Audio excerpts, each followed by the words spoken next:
Sommaire de cette édition, aujourd'hui journée pour la paix, quoi de plus normal que d'en parler dans cette édition de 19h45. Les avancées vers cette paix, il en sera question ici. Un moment passé avec le coordonnateur des consommateurs de Koumassi a permis de mettre en exergue les réalités que vivent ces citoyens. Et on retiendra qu'il y a généralement plus de grogne que de poses claires de leurs préoccupations. Avortement en milieu scolaire, un réel casse-tête pour la société. Dans ce journal, une mise à nu des angoisses et du stress de ces jeunes filles face à leur famille et à la société. Le développement de ces titres maintenant. Bonsoir à tous, tout heureux de vous retrouver en cette journée nationale de la paix. La paix, justement, parlons-en.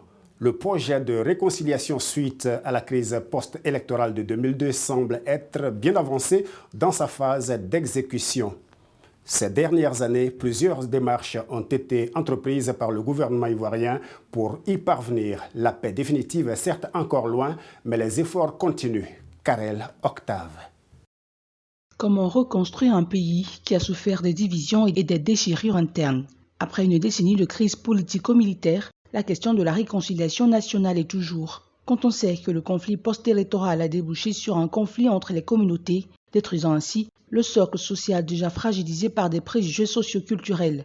Comment parler de paix définitive après les 3000 morts de la crise post-électorale où aucun coupable jusqu'ici n'a été reconnu? En Côte d'Ivoire, joute électorale rime avec peur, angoisse et bien souvent violence. Les histoires douloureuses liées à la dernière présidentielle en date en témoignent. L'atmosphère sociale souffre toujours des aléas politiques. Pourtant, sans être ouverts, les signaux ne sont plus au rouge. Des actes d'apaisement et non des moindres ont été posés. Ils se sont même multipliés en quelques mois.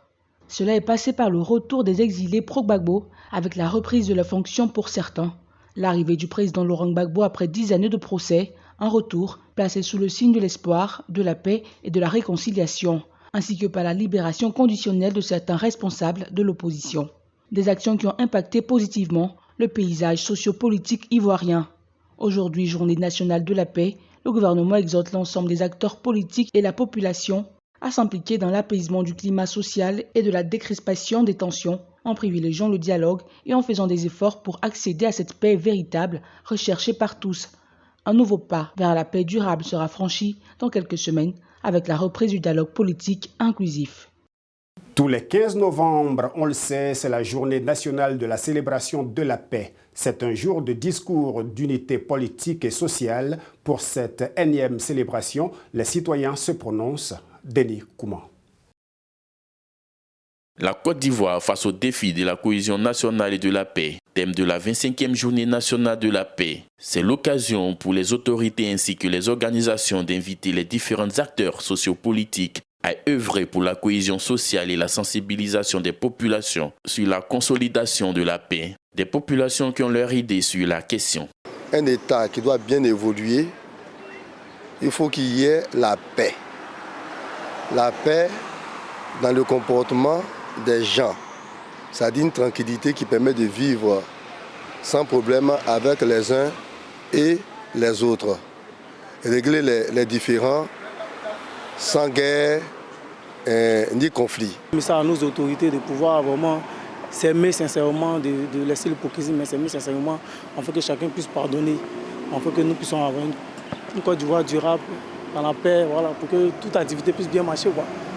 Plusieurs programmes meublent la journée pour sensibiliser à une paix sincère et durable. Être tout pour le pardon, surtout le pardon. Parce que vous savez, dans cette histoire-là, il y a eu d'autres personnes qui ont été blessées, d'autres personnes qui ont beaucoup perdu. Les rancunes, nous devons vraiment tout abandonner, pardonner et avancer. Sans le pardon, nous ne pouvons pas avancer. La paix, comme Oufoué Boigny le dit, ce n'est pas un vain mot, mais c'est notre comportement, un comportement. Donc nous devons bien nous comporter pour que nous puissions vraiment aller à la paix. La journée nationale de la paix a été instituée en mars 1996. Cette journée vise à sensibiliser et à encourager les populations sur la culture de paix, le vivre ensemble, tout en rendant visibles les initiatives pour le renforcement de la paix et de la cohésion sociale. Le Conseil national des droits de l'homme a présenté à son siège à Abidjan la situation des droits de l'homme au plan national à la lumière des faits de société sur la période du 1er juillet au 10 novembre 2021. Et c'est la présidente Namizata Sangaré qui en a fait le point en présence de l'ensemble du corps diplomatique accrédité en Côte d'Ivoire. Plusieurs points ont été relevés, notamment les rencontres entre les acteurs politiques, la protection des victimes des violences domestiques et des enquêtes ont été diligentées dans divers domaines d'activité. Restons en société pour dire que le coordonnateur des consommateurs de Koumassi s'est exprimé sur les réalités de ses citoyens. Il ressort de cet entretien de Christian Gokra des points qui éclairent la vision de ces consommateurs. Reportage.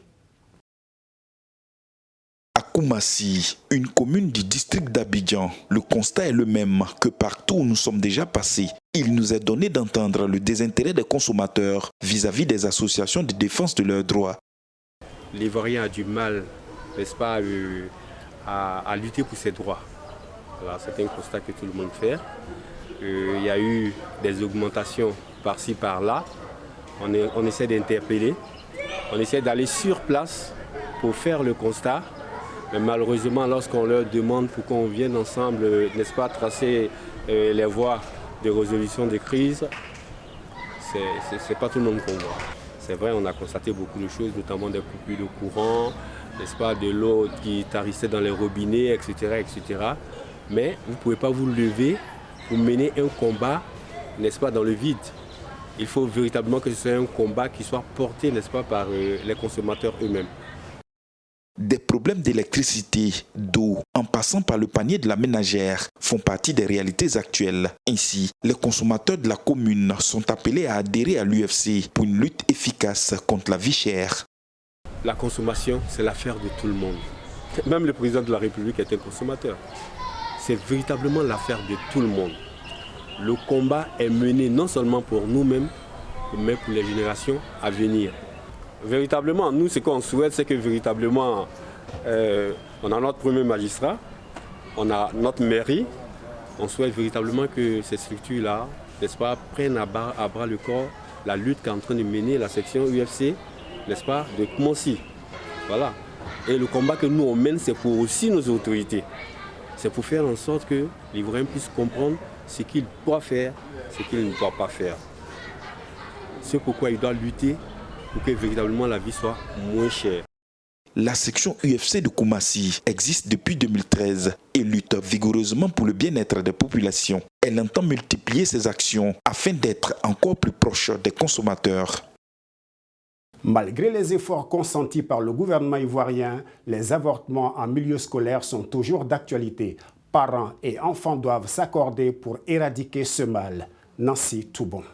Depuis 2013, l'éducation nationale a fait de la lutte contre les grossesses précoces l'une de ses priorités. Mais on dénombre encore autour de 3700 cas d'avortement en milieu scolaire chaque année, malgré les nombreuses sensibilisations du gouvernement et des ONG. L'avortement est l'interruption prématurée de la grossesse, mais quand il est pratiqué en milieu scolaire, il constitue un danger pour la société. Les causes sont nombreuses, notamment la démission des parents dans l'éducation de leurs enfants parce que trop occupés à leurs activités. Les plus ouverts arrivent à échanger avec leurs filles, les autres préfèrent garder le silence à cause des croyances religieuses et autres tabous. Les principales raisons évoquées par les pratiquants sont entre autres les études, les pressions familiales, le manque de moyens financiers pour le suivi de la grossesse, la responsabilité du conjoint, le regard de la société envers la famille et l'honneur bafoué. La jeune fille, parfois désorientée quant à ce qui concerne l'avenir de son futur bébé, n'a pas d'autre choix que de se faire avorter. Pourtant, cette pratique a de nombreuses répercussions sur sa santé, à savoir le ralentissement de sa croissance, le risque de stérilité et parfois la mort suite à une hémorragie. Si l'avortement reste illégal en Côte d'Ivoire, sauf en cas de viol ou d'inceste,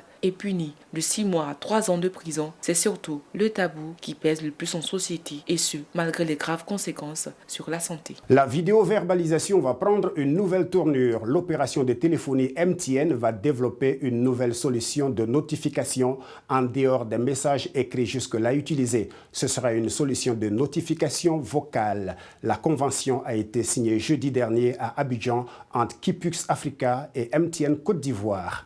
L'opérateur mobile compte aller plus loin en traduisant ses notifications vocales en plusieurs langues, tenant compte ainsi des automobilistes qui ne parlent pas français. Un mot de santé, un nouveau vaccin contre la fièvre Ebola sera bientôt disponible, du moins si l'on se réfère au laboratoire de la ville d'Oxford au Royaume-Uni où ont lieu les premiers essais cliniques sur les êtres humains. Ce vaccin, développé par la même équipe qui a créé le vaccin AstraZeneca contre la Covid-19, la volontaire qui se prête à l'essai va recevoir une faible dose, 10% de ce qui sera utilisé pour le vaccin. Et si son état de santé est bon dans les prochains jours, l'essai sera étendu à 2 autres personnes. Signalons qu'à ce jour, il existe plusieurs vaccins et traitements contre le virus Ebola. Signalons qu'à ce jour, il existe plusieurs vaccins et traitements contre le virus Ebola qui ont d'ailleurs été utilisés lors de la dernière épidémie en RDC il y a quelques mois. Et ce sera tout pour ce journal. Merci de l'avoir suivi. Retrouvez demain Nancy Toubon pour une nouvelle édition de 19h45 sur UFC Africa TV. D'ici là, portez-vous bien. Bonsoir.